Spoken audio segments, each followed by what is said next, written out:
यह कहानी बहुत समय पहले की है, जब भारत के मगध राज्य में राजगृह नामक एक नगर था। यहाँ भगवान गौतम बुद्ध का निवास स्थान था। बुद्ध का आश्रम एक सुंदर शांतिपूर्ण स्थान था, जहाँ हर समय शांति का वातावरण बना रहता था। लोग अपनी समस्याओं के समाधान, आत्मिक शांति और जीवन के मार्गदर्शन के लिए बुद्ध के पास आते थे। बुद्ध का जीवन दुखों से मुक्ति और सच्चे सुख की प्राप्ति के लिए समर्पित था। राजगृह में एक व्यापारी सेठ अमरदत्त भी रहता था। सेठ के पास अपार धन था, महल, रथ, बगीचे, व्यापार और संपत्ति। वह किसी भी प्रकार से सुख और समृद्धि के किसी भी पहलू से वंचित नहीं था, लेकिन उसके भीतर एक गहरी असंतोष की भावना थी। उसके मन में शांति का कोई स्थान नहीं था। उसकी चिंता हर वक्त बढ़ती जा रही थी। सेठ अमरदत्त ने जो कुछ भी पाया था, वह उसे संतुष्ट नहीं कर पा रहा था। जब रात होती तो वह अपने बिस्तर पर करवटें बदलता। नींद नहीं आती। वह हमेशा डरता रहता। क्या होगा अगर उसका व्यापार नष्ट हो जाए? क्या होगा अगर उसका धन और संपत्ति खत्म हो जाए? क्या होगा अगर कोई उसे धोखा दे दे? क्या होगा अगर उसकी सेहत बिगड़ जाए? वह अपने जीवन में कई बार प्रयास कर चुका था। उसने अपनी चिंता को कम करने के लिए कई विद्वानों से बात की, लेकिन किसी ने भी उसका दिल से समाधान नहीं दिया। यही नहीं, उसने अपने परिवार के साथ भी इस विषय पर चर्चा की, लेकिन हर बार वह खुद को असमर्थ महसूस करता था। एक दिन उसके एक पुराने मित्र ने कहा, सेठ जी, आपने दुनिया के हर सुख का अनुभव किया है, लेकिन क्या आप जानते हैं असली सुख कहाँ है? असली सुख अंदर होता है, बाहर नहीं। यदि आप सच में शांति चाहते हैं तो आपको भगवान बुद्ध से मिलना चाहिए। उन्होंने ही संसार को दुख और सुख के सही अर्थ को बताया है। ये सुनकर सेठ अमरदत्त को एक उम्मीद की किरण दिखाई दी। उसने निश्चय किया कि वह बुद्ध के पास जाएगा और उनसे आत्मिक शांति के बारे में पूछेगा। अगली सुबह सेठ अमरदत्त ने स्नान किया, शुद्ध वस्त्र पहने और एक रथ पर सवार होकर भगवान बुद्ध के आश्रम की ओर चल पड़ा। उसके मन में कई सवाल थे। क्या वह सच में बुद्ध से शांति पा सकेगा? क्या वह अपनी परेशानियों का हल खोज पाएगा? रास्ते भर सेठ सोचता रहा। वह समझने की कोशिश करता रहा कि क्या कभी भी उसकी समस्याओं का कोई अंत होगा। लेकिन जैसे जैसे वह बुद्ध के आश्रम के पास पहुंचने लगा, उसका मन शांत होता गया। वहाँ की शांति, बगीचों की सुंदरता, पेड़ों की ठंडी छांव, पक्षियों की चहचहाहट ने उसे एक गहरी शांति का एहसास दिलाया। जब सेठ बुद्ध के पास पहुंचा तो उसने उन्हें प्रणाम किया और कहा, भगवान, मैं आपके पास एक गहरी चिंता लेकर आया हूँ। मैं बहुत धनी हूँ, लेकिन मेरे मन में शांति नहीं। मैं जानना चाहता हूँ सच्चा सुख क्या है और उसे कैसे पाया जा सकता है। बुद्ध ने उसकी ओर देखा और शांत स्वर में कहा, सेठ, तुम्हारा प्रश्न बहुत महत्वपूर्ण है, लेकिन इसका उत्तर सिर्फ शब्दों से नहीं, बल्कि तुम्हारे अपने अनुभव से मिलेगा। तुम्हें अपने भीतर झांकना होगा। तुम कह रहे हो कि तुम्हारे पास सब कुछ है, फिर भी तुम खुश नहीं हो। इसका कारण यह है कि तुम बाहरी चीजों से सुख की उम्मीद करते हो। बुद्ध ने आगे कहा, मुझे यह बताओ, तुम्हें सबसे ज्यादा डर किस बात का है? सेठ बोला, भगवान, मुझे डर है कि कहीं मेरा धन नष्ट न हो जाए, कहीं कोई मुझे धोखा न दे दे, कहीं मेरी सेहत खराब न हो जाए। मुझे यह भी डर है कि मेरे परिवार में कोई संकट न आ जाए। बुद्ध मुस्कुराए और बोले, तुम जिस सुख की बात कर रहे हो वह एक अस्थायी सुख है। तुम बाहरी चीजों से अपनी खुशी प्राप्त करने की कोशिश कर रहे हो, जबकि असली सुख भीतर से आता है। जब तुम्हारा सुख किसी बाहरी चीज पर निर्भर करता है तो वह सुख कभी स्थिर नहीं हो सकता। बुद्ध ने सेठ को 3 महत्वपूर्ण कहानियां सुनाई, जो उसे असली सुख की पहचान दिलाने में मदद कर सकती थीं। पहली कथा, राजा का सपना। एक राजा था जो एक रात बहुत ही भयावह सपना देखता है। उसने सपना देखा कि उसका राज्य पूरी तरह से उजड़ गया है, उसकी सेना हार गई है और वह अकेला जंगल में भटक रहा है। राजा डर से पसीने पसीने हो जाता है और तुरंत अपने मंत्रियों को बुलाता है। वह कहता है, मुझे शांति नहीं मिल रही, मुझे कुछ करना होगा। मंत्रियों ने उसे समझाया कि यह केवल एक सपना था। राजन, चिंता मत करो, सब कुछ ठीक है। लेकिन राजा फिर भी शांत नहीं हो पाता। वह बिस्तर बदलता है, नए वस्त्र पहनता है, संगीत सुनने की कोशिश करता है, लेकिन उसका मन शांत नहीं होता। बुद्ध ने कहा, सेठ, उस राजा की तरह हम भी बाहरी चीजों से सुख खोजने की कोशिश करते हैं, लेकिन जो चीज हम बाहर से खोज रहे हैं वह कभी स्थिर नहीं हो सकती। दूसरी कथा, किसान और सोने का घड़ा। एक गरीब किसान को खेत में खुदाई करते हुए एक सोने का घड़ा मिलता है। वह बहुत खुश होता है, लेकिन जल्दी ही वह घबराता है। अगर किसी को पता चल गया तो क्या होगा? उसने वह घड़ा अपने घर में छिपा लिया और पूरी रात जागता रहा। वह हर समय डरता रहता कि कोई चोर आकर उसका घड़ा चुरा न ले। वह बीमार पड़ जाता है और उसका मन अशांत हो जाता है। आखिरकार वह घड़ा नदी में फेंक देता है और कहता है, यह मुझे कोई सुख नहीं दे रहा, बल्कि मुझे दुख दे रहा है। बुद्ध ने कहा,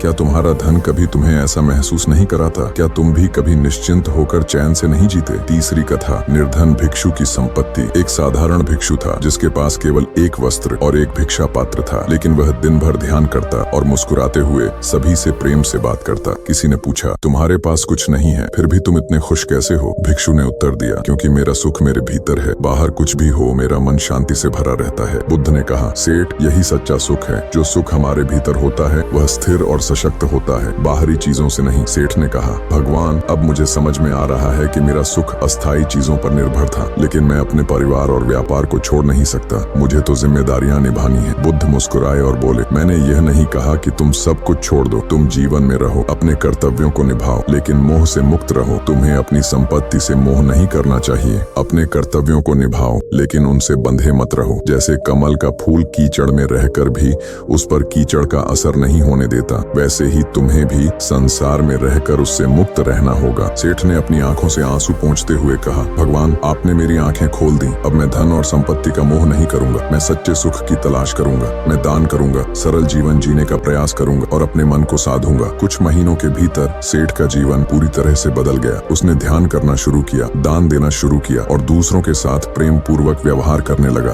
अब उसका मन शांत था और वह पहले की तरह चिंतित नहीं था। उसकी नींद वापस लौट आई और उसकी आत्मिक शांति का स्तर बढ़ गया। वह सच्चे सुख की ओर बढ़ रहा था। भगवान बुद्ध ने हमें यह सिखाया कि सच्चा सुख बाहरी वस्तुओं से नहीं, बल्कि हमारे भीतर की शांति और संतुलन से आता है। जब हम अपने मोह, भय और लालच को छोड़ देते हैं, तभी हम सच्चे रूप में स्वतंत्र होते हैं और सुखी रहते हैं। प्रिय दर्शकों, यह कहानी हमें यह सिखाती है कि अगर हम सच्चा सुख चाहते हैं तो हमें अपने भीतर झांकना होगा, अपने मन को शांत करना होगा और वर्तमान में जीने का अभ्यास करना होगा। मैं उम्मीद करता हूँ कि आज की ये वीडियो आपको पसंद आई होगी। अगर आपको ये वीडियो थोड़ी सी भी पसंद आई हो तो आप हमारे वीडियो को लाइक और चैनल को सब्सक्राइब करिए, ताकि हमें आगे भी आपके लिए ऐसी और वीडियोस बनाने का मोटिवेशन मिल सके। धन्यवाद। नमो बुद्धाय।